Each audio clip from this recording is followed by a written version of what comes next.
سلام چطورین؟ سلام علیکم. دیگه خوش اومدین. آقا ما داریم میریم چهارشنبه سوری رو جشن بگیریم. برنامه‌مون هنوز اصلا نمیدونیم برنامه‌مون چیه، ولی تنها کاری که میدونیم می‌خوایم بکنیم اینه که می‌خوایم بریم منچستر خونه یه دوستامون و دیگه الان داریم یه چیزی واسهشون بخریم چون تازه خونه‌شون رو عوض کردن. شاید مشخصه دیگه، شاید بخوایم بریم از این دور همیه ایرانی پارتی برای چهارشنبه سوری. اما هنوز کامل 100% نیست. شاید هم با بچه‌ها جشن گرفتیم. الان اومدیم یه چیزی بگیریم. بذار من یه گل برای فرید بردارم. می‌خوایم واسهشون یه درینک بگیریم. یه درینکایی هست شکل کادویی کجا بود؟ از اینا بگیریم واسهشون بهشون بدیم. این داره. ما این دوتا رو گرفتیم واسهشون. بریم خیلی دیره، ساعت چنده؟ بکنم 5 بریم که چهارشنبه سوری رو جشن بگیریم. خوش بگذرونیم.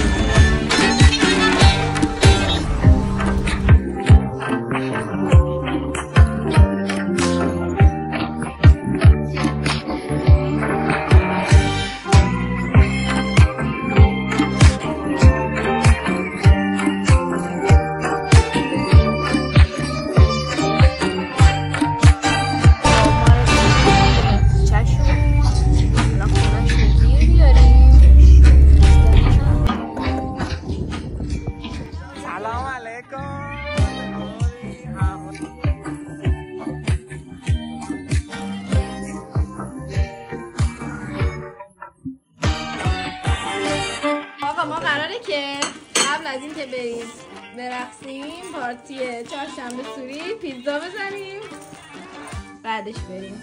یکی در این پیتزا رو باز کنه برای من. اوه چه پیتزایی! یه چیزی هم اینجوری آره واقعا چقدر گنده است، اندازه این میزه است. اینم برای من گرفته هات داگ. چی میگن؟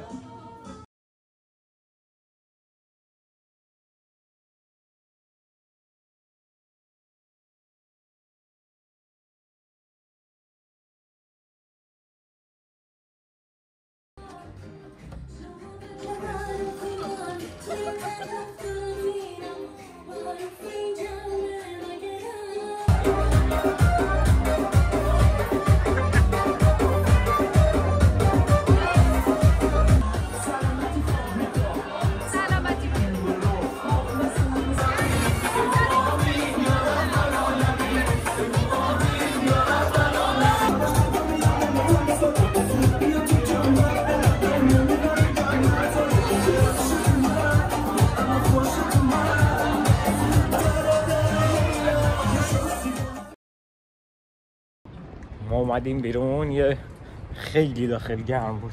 اومدیم یه استراحت کردیم، یه استراحت کردیم، یه دوتا شات هم زدیم. هوا هم خیلی خوبه، جاتون سبز. و من اصلا ببین شدت هوا خوبه. اصلا ما برنامه‌مون معلوم نبود که قراره بیایم کلاب یا نه. برای همین من ببین پایینو بگیر، من پایینو پوشیدم گفتم این واسه کلاب، بالا هم اگر که حالا کلاب نرفتیم دیگه گرم باشم. آقا اومدیم، من دارم اینجا خفه میشم، گرمه، بعد شلوغم هست، یعنی مثل چی پشیمونم که چرا من یه تاپ نپوشیدم واسه اینجا. خب ما بریم فعل اعمالت دی.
این صبح شده اینا چی کار میکنن برای ما؟ قهوه که دادن خوردیم، اینم صبحونه کالباس ایرانی. اما داره میخنده.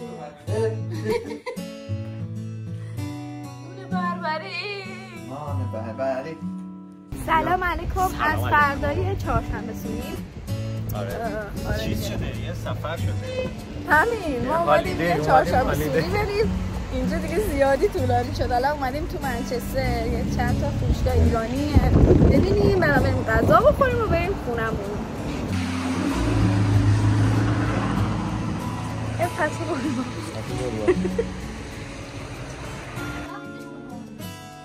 آقا ببین سبزه و ماهیگوری و نانوایی وطن.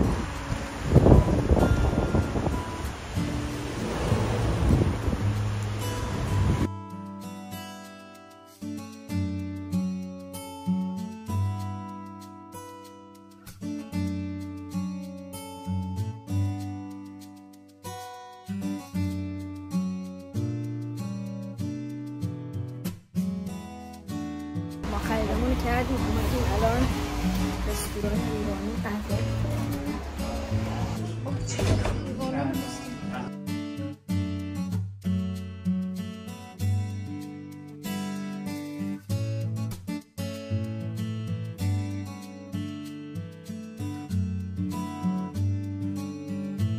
ببین غذامون آوردن. این آبادیس بهش میگن. کوبیده است توی یه سسه. بخور ببین چجوریه. خیلی سس باحاله. بذار من یه ذره‌شو بخورم. تا حالا ندیده بودم من. اونم آبادیس مخلوطه.